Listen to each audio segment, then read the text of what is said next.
জায়গা না আসছি আমাদের নেতা জনাব শহীদুল ইসলাম বাবুল ভাইয়ের বার্তা পৌঁছে দেওয়ার জন্য। আগামী সংসদ নির্বাচন হবে ইনশাআল্লাহ।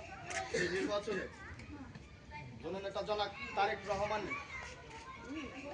আস্থাভাজন বাংলাদেশ জাতীয়তাবাদী দল বিএনপি পরিবারের খুবই বিশ্বস্ত এবং আস্থাভাজন আমার নেতা জনাব শহীদুল ইসলাম বাবুল। তার রাজনৈতিক পরিচয় বিবৃতি দিতে গেলে অনেক সময়ের প্রয়োজন। আসলে আমাদের সময় সংক্ষিপ্তর কারণে সিনিয়র নেতৃবৃন্দ আছে, এই কম্বল শীতবস্ত্র বিতরণ করা হবে, সময় সংক্ষিপ্ত, মা বোনরা যার যার ঘরে ফিরে যাবে, এই কারণে আমরা বক্তব্যকে দীর্ঘায়িত করব না। তবে দুই একটি কথা বলছি। নেতৃত্ব আসে, নেতৃত্ব চলে আসে, হাইকমান্ডও তাকে নেতৃত্ব পজিশনে দাঁড় করে। তদ্রূপ তথাকথিত ফরিদপুর জেলা, সালতা উপজেলা এবং সালতা নগরকান্দা উপজেলার বিএনপির নমিনেশন যাকে দিবেন সেই এখানে নির্বাচন করবেন এবং যারা নমিনেশন সাবমিশন করবেন, নেতা হতে আগ্রহী ইচ্ছুক, তাদের কর্মকাণ্ড আমরা জনগণেই কিন্তু আমাদের অবজারভেশন হয়, এই রিপোর্টগুলো যায় হাইকমান্ডে, সেখান থেকেই কিন্তু নমিনেশনটা আসে। সব কিছুর মূল উৎস জনগণ।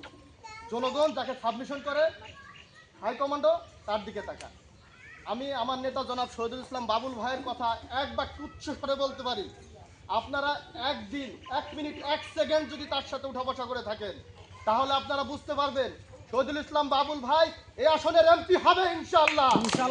তার অনুপ্রেরণা ভালোবাসা দিয়ে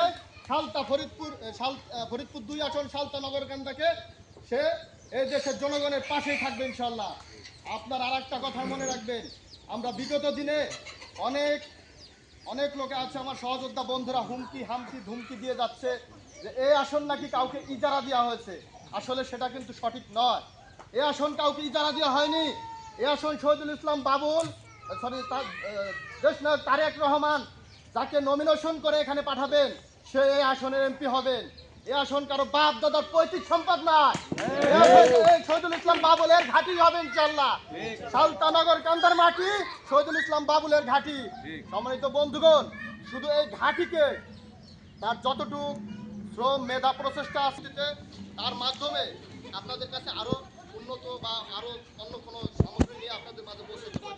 আমি আমার বক্তব্যকে দীর্ঘায়িত করবো না। আমার নেতা জনাব শহীদুল ইসলাম বাবুল, তার জন্য আপনারা দোয়া করবেন এবং তার পাশে থাকবেন এই আশা ব্যক্ত করে আমি আমার বক্তব্য শেষ করছি। বাংলাদেশ জিন্দাবাদ, বাংলাদেশ জাতীয়তাবাদী দল জিন্দাবাদ। আমার ভালো লাগা ভালোবাসার সংগঠন বাংলাদেশ জাতীয়তাবাদী ছাত্র দল ফরিদপুর জেলা শাখা পক্ষ থেকে আপনাদের সকলকে সালাম, আসসালামু আলাইকুম।